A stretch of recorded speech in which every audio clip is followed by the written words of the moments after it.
இன்னைக்கு WWE SmackDown steel சிட்டின்னு அழைக்கப்படுற பிட்ஸ்பர்க்ல தான் நடந்துச்சு. ஃபர்ஸ்ட் ஸ்டேடியமுக்கு வெளியில மேட்சுக்காக பெய்லி அப்புறமா நயோமி வந்துட்டு இருக்கிறத காமிச்சாங்க.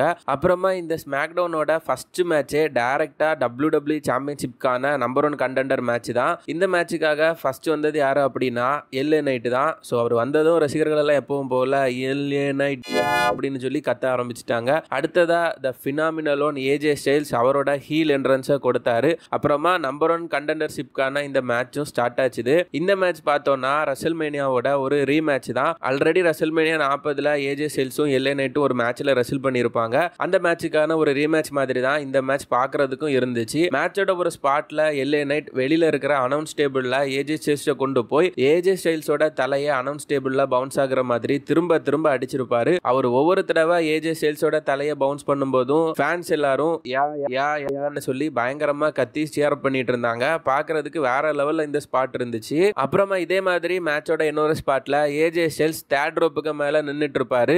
LA நைட் யாருமே எதிர்பார்க்காத விதமா வேற லெவல்ல ஒரு ஹை ஜம்ப் பண்ணி டைரக்டா தேர்ட் ரோப்புக்கு மேல போய் AJ ஸ்டைல்ஸுக்கு ஒரு சூப்பரான சூப்பர் பிளெக்ஸ் மூவ் போட்டிருப்பாரு. அப்புறமா மேட்சோட எண்டிங் டைம்ல AJ ஸ்டைல்ஸ் ரெஃப்ரியை யூஸ் பண்ணி சீட் பண்ணி LA நைட்டோட கண்ணுல ஒரு போக் பண்ணிட்டு ஒரு மாசான ஃபினாமினல் ஃபோராம் மூவ் போட்டு மேட்சை வின் பண்ணிருப்பாரு. ஸோ இந்த மேட்சை வின் பண்ணது மூலமா AJ ஸ்டைல்ஸ் கோடி ரோட்ஸோட WWE சாம்பியன்ஷிப்கான நம்பர் 1 கண்டெண்டா மாறிட்டாரு. இன்னும் 2 வாரத்துல பிரான்ஸ்ல ஒரு WWE பேப்பரியூ நடக்க போகுது. அதுதான் WWE பேக்லாஷ் பிரான்ஸ் பேப்பரியூ. அந்த பேப்பரியூல கோடி ரோட்ஸும் AJ ஸ்டைல்ஸும் WWEயோட அன்டிஸ்பியூட்டட் சாம்பியன்ஷிப்காக ரெசல் பண்ண போறாங்க.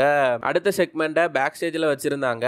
அடுத்து பேக் ஸ்டேஜ்ல சோலோ சிக்கோவா கார்ல இருந்து கம்பீரமா இறங்கி வருவாரு. சோலோ சிக்கோவா பால் ஹேமன் கிட்ட wiseman the newest member of the bloodline my MFT Tama Tonga அப்படின்னு சொல்லி புது பிளட் லைன் மெம்பரை அறிமுகப்படுத்துவாரு. இன்னைக்கு சோலோ சிக்கோவா டமா டாங்கோவை அவரோட MFT அப்படின்னு அறிமுகப்படுத்தி இருப்பாரு. இந்த MFTக்கான அர்த்தம் உங்களுக்கு தெரிஞ்சிருந்ததுன்னா கமெண்ட் பண்ணுங்க. நான் பாத்தீங்கன்னா ஜஸ்ட் கூகுள்ல இதை சர்ச் பண்ணி பார்த்தேன். கூகுள்ல மேரேஜ் அண்ட் ஃபேமிலி தெரபிஸ்ட்னு என்னெல்லாமோ இருந்துச்சு. கண்டிப்பா இதுக்கான மீனிங் அதுவா இருக்கிறதுக்கு சான்ஸ் இல்ல. ஒருவேளை MF இருக்குமா அப்படின்னு பார்த்தோம்னா அதை பாத்தீங்கன்னா லைவ் டிவில வைக்க மாட்டாங்க. ஸோ இந்த MFT அப்படிங்கிற வார்த்தைக்கான மீனிங் என்னன்னு உங்களுக்கு தெரிஞ்சிருந்ததுன்னா மறக்காம கமெண்ட் பண்ணுங்க ஃப்ரெண்ட்ஸ். அப்புறமா சோலோ சிக்கோவா பால் ஹேமனுக்கு ஒரு ஆர்டர் போடுவாரு.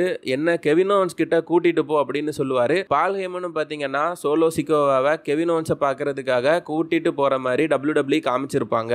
அடுத்த செக்மெண்ட்ல WWEயோட ஸ்மாக்டவுன் ஜெனரல் மேனேஜரான நிக் ஆல்டிஸ் ரிங்கில் மைக்கோட நின்னுட்டு இருப்பாரு. Ladies and gentleman allow me to introduce the chief content officer Paul Levesque ட்ரிபிளிகச்னு சொல்லி ட்ரிபிளிகச்சுக்கு ஒரு மாசான இன்ட்ரோவை போட்டிருப்பாரு. அடுத்த செகண்ட் என்ட்ரன்ஸ் ஸ்டேஜ்ல ஒரு பயங்கரமான தீம் மியூசிக் ஹிட் ஆகும். WWE விண்டேஜ் ட்ரிபிளிகச்சோட அந்த தீம் சாங் தான் இது. Time to play the game அப்படின்னு ஒரு மியூசிக்கை போட்டு நம்ம தலைவர் பால் ட்ரிபிளிகச் லெவெக் பாத்தீங்கன்னா மாசா வந்திருப்பாரு. என்னமோ தெரியல ட்ரிபிளிகச் செம்ம பாசிட்டிவா இருக்காரு. செம்ம ஹாப்பியா ட்ரிபிளிகச் ரிங் சைட்ல இருந்த எல்லாருக்கும் கை கொடுத்துட்டே வந்தாரு. அப்புறமா ட்ரிபிளிகச் நிக் ஆல்டிஸ் கிட்ட ஏப்பா தம்பி அந்த கோமாளி டாக் டீம் சாம்பியன்ஷிப்பா சொல்லும்பா அப்படின்னு ஆக்சுவலா சொல்லல அவரு. ஆனா அது மாதிரி தான் சொல்லாம சொல்லியிருப்பாரு. அப்புறமா WWEயோட ஸ்மாக்டவுன் டாக் டீம் சாம்பியன்ஸான ஆஸ்டின் தியரியும் கிரேசன் வாலர் வந்தாங்க. வந்த 2 பேரும் எப்பவும் போல புழுக்களாக தங்களோட கேரக்டர்லயே இருந்தாங்க. தவளைக்கு தான் வாய் கேடு அப்படின்னு சொல்லுவாங்க. நம்ம WWEயோட ஸ்மாக்டவுன் டாக் டீம் சாம்பியன்ஸுக்கு அது ரொம்பவே கரெக்ட். காரணம் இவங்க 2 பேரும் வாயை திறந்து பேசினது எல்லாமே இன்னைக்கு இவங்களுக்கு ஓரளவு ஆப்பா தான் முடிஞ்சது அப்படின்னு சொல்லணும். அப்புறமா பாத்தீங்கன்னா ட்ரிபிள் ஹெச் WWEயோட புதிய டாக் டீம் டைட்டில்ஸை அறிமுகப்படுத்தி இருப்பாரு. போன வாரம் ரா எபிசோட்ல WWE ராவோட டாக் டீம் டைட்டில்ஸை சேஞ்ச் பண்ணி மிஸ்ஸுக்கும் ஆர்ட்ரூத்துக்கும் ஒரு புது வேற லெவல் சாம்பியன்ஷிப்பை கொடுத்திருப்பாங்க. இந்த வாரம் பாத்தீங்கன்னா WWEயோட ஸ்மாக்டவுன் டாக் டீம் டைட்டில்ஸை சேஞ்ச் பண்ணி ஒரு புது டாக் டைட்டிலை கொடுத்தாங்க. இந்த புதிய சாம்பியன்ஷிப் பாத்தீங்கன்னா அப்படியே WWE ரூத்லெஸ் அக்ரஷன் ஈரா டைம்ல யூஸ் பண்ண பழைய டாக் டீம் சாம்பியன்ஷிப் மாதிரியே தான் இருந்துச்சு. ஆட்டிடியூட் ஈரா அப்புறம் ரூத்லெஸ் அக்ரஷன் ஈரா ரெண்டுலயுமே பாத்தீங்கன்னா இதே டிசைன்ல ஒரு டாக் டீம் சாம்பியன்ஷிப் இருந்துச்சு. பழைய WWE ரசிகர்களுக்கு கண்டிப்பா அந்த டைட்டில தெரிஞ்சிருக்கும். இந்த டைட்டிலும் பாத்தீங்கன்னா உண்மையிலேயே பாக்குறதுக்கு செம்மையா இருந்துச்சு. அப்புறமா ட்ரிபிள் ஹெச் டவுன் டீமுக்கு ஹேண்ட் ஷேக் கொடுப்பாரு. ஆனா கிரேசன் வாலர் பாத்தீங்கன்னா ட்ரிபிள் ஹெச்சுக்கு திரும்ப ஹேண்ட் ஷேக் கொடுக்காம ரொம்பவே டிஸ்ரெஸ்பெக்ட் பண்ணி ட்ரிபிள் ஹெச்சை கிண்டல் பண்ணி ஆஸ்டின் தியரிக்கு போய் ஹேண்ட் ஷேக் கொடுத்துட்டு இருப்பாரு. இதுல ட்ரிபிள் ஹெச் வேற லெவல்ல டென்ஷன் ஆயிட்டாரு. நீங்க ட்ரிபிள் ஹெச்சையே டிஸ்ரெஸ்பெக்ட் பண்ணிட்டீங்கல்ல. இப்போ ஒரு 4 டாக் டீம் இங்க ஒரு ஃபேட்டல் 4-வே மேட்ச்ல ரெசல் பண்ணுவாங்க. அதுல யாரு வின் பண்றாங்களோ அவங்க அடுத்து உங்களோட டீம் டைட்டில்ஸுக்காக உங்களோட டாக் டீம் டைட்டில்ஸுக்காக உங்க கூட மோதுவாங்க அப்படின்னு சொல்லியிருப்பாங்க. இதை டவுன் டீம் சுத்தமா எதிர்பார்க்கவே இல்ல. அப்புறமா பாத்தீங்கன்னா ஒரு ஃபேட்டல் 4-வே நம்பர் 1 கண்டெண்டருக்கான மேட்ச் நடந்துச்சு. இந்த நம்பர் 1 கண்டெண்டர் மேட்ச்ல ஸ்ட்ரீட் ப்ராஃபிட்ஸ் வந்து பாத்தீங்கன்னா வின் பண்ணிருப்பாங்க. இனி அடுத்து பேக்லாஷ் பேப்பர்வியூல பாத்தீங்கன்னா ஏ டவுன் டவுன் டீமும் ஸ்ட்ரீட் ப்ராஃபிட்ஸும் WWE யோட புது டாக் டீம் டைட்டில்ஸ்க்காக ரெசல் பண்ண போறாங்க.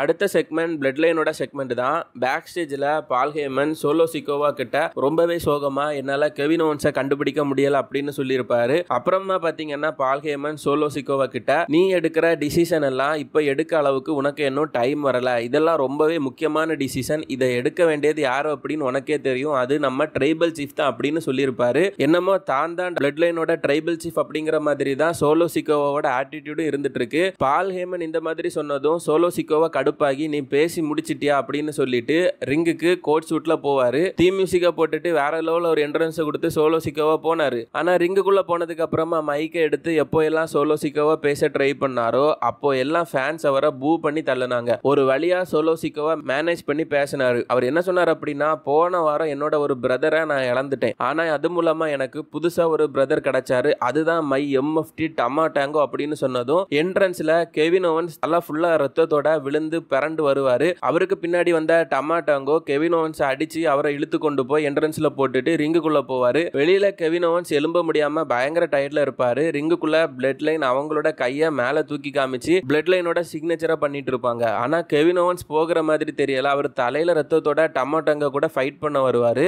டமாட்டோங்கோவை ரிங்குல இருந்து வெளியே இழுத்து போட்டு ஓரளவு அவரோட தலையில பஞ்ச் பண்ணுவாரு. ஆனா நம்பர்ஸ் கேம் வேலையை காமிச்சிடுச்சு. சோலோ சிக்கோவா வந்து இடையில வந்து கெவின் ஓவன்ஸை அட்டாக் பண்ணுவாரு. அதுக்கப்புறமா ரிங்குக்குள்ள செக்யூரிட்டிஸ் எல்லாரும் சேர்ந்து கெவின் ஓவன்ஸை அப்படியே பிடிச்சி வச்சிருப்பாங்க. அந்த டைம்ல எதிர்பார்க்காத விதமா சோலோ சிக்கோவா கெவின் ஓவன்ஸோட தொண்டையில ஒரு சமௌன் ஸ்பைக் மூவா போட்டுருவாரு. அப்புறமா கெவின் ஓவன்ஸால சுத்தமா முடியல. சோலோ சிக்கோவாவும் பிளட் லைன் டீம் வந்து பாத்தீங்கன்னா கையை தூக்கி காமிச்சு என்ட்ரன்ஸ் வழியா வெளியே போயிருவாங்க.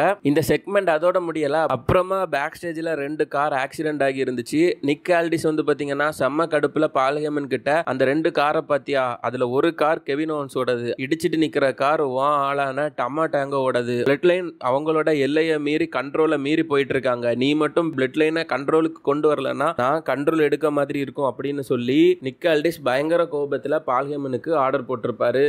அடுத்த மேட்ச்ல சாண்டோஸ் எஸ்கோபாரும் கார்லிட்டும் ரெசில் பண்ணாங்க. இது ஒரு ஆவரேஜான மேட்ச் தான். இந்த மேட்ச்ல சாண்டோஸ் எஸ்கோபார் தான் வின் பண்ணாரு. அடுத்து ஸ்மாக்டவுனோட மெயின் இவெண்ட் மேட்ச். இந்த மேட்ச்ல பெய்லியும் நயோமியும் தான் மோதினாங்க. இது நார்மலான மேட்ச் கிடையாது, WWE உமன்ஸ் சாம்பியன்ஷிப்கான மேட்ச் தான். மேட்சோட எண்டிங்ல பெய்லி இல்லனா நயோமி வின் பண்ணுவாங்க அப்படின்னு பார்த்தா அதுதான் நடக்கல. மேட்சோட எண்டிங்ல டிஃபானி ஸ்ட்ராட்டன் அப்படிங்கிற WWE யோட இப்ப செம ஃபார்ம்ல இருந்துட்டு இருக்கிற ஒரு புது உமன் ரெஸ்லர் இன்டர்ஃபியர் ஆகி அவங்க பாத்தீங்கன்னா போத் நயோமி அப்புறம் பெய்லி 2 பேரையுமே அட்டாக் பண்ணிடுவாங்க. அதுக்கு அப்புறமா பெய்லி நயோமி 2 பேரையும் ரிங்குக்குள்ள செட் பண்ணிட்டு டிஃபானி ஸ்ட்ராட்டன் தேர்ட் ரோப்ல ஏறி பாக்குறதுக்கு செம்ம மார்வலஸா இருந்த ஒரு மூன் சால்ட் மூவ போட்டு ஸ்மாக்டவுனை முடிச்சு வச்சிருப்பாங்க. மேபி டிஃபானி ஸ்ட்ராட்டன் வந்து பாத்தீங்கன்னா WWE உமன்ஸ் சாம்பியன்ஷிப்காக ஃபியூச்சர்ல ரெசல் பண்றதுக்கான வாய்ப்பு இருக்கு. சோ ஃப்ரெண்ட்ஸ், இந்த ஸ்மாக்டவுனோட எபிசோட் எப்படி இருந்துச்சு, இந்த ஸ்மாக்டவுனோட ரிவ்யூ வீடியோ எப்படி இருந்துச்சுன்னு மறக்காம கமெண்ட் பண்ணுங்க. ஃபியூச்சர்ல இந்த மாதிரி வீக்லி ஷோவை ரிவ்யூ பண்ணா நல்லா இருக்கும்னு நினைச்சீங்கன்னா அதை பத்தின உங்களோட ஒப்பீனியன்ஸையும் ஷேர் பண்ணுங்க நண்பா. வீடியோ பிடிச்சிருந்தா வீடியோவை ஒரு லைக் பண்ணுங்க. நம்ம சேனலை சப்ஸ்கிரைப் பண்ணல அப்படின்னா மறக்காம சப்ஸ்கிரைப் பண்ணி பெல் ஐக்கானையும் கிளிக் பண்ணி வச்சுக்கோங்க.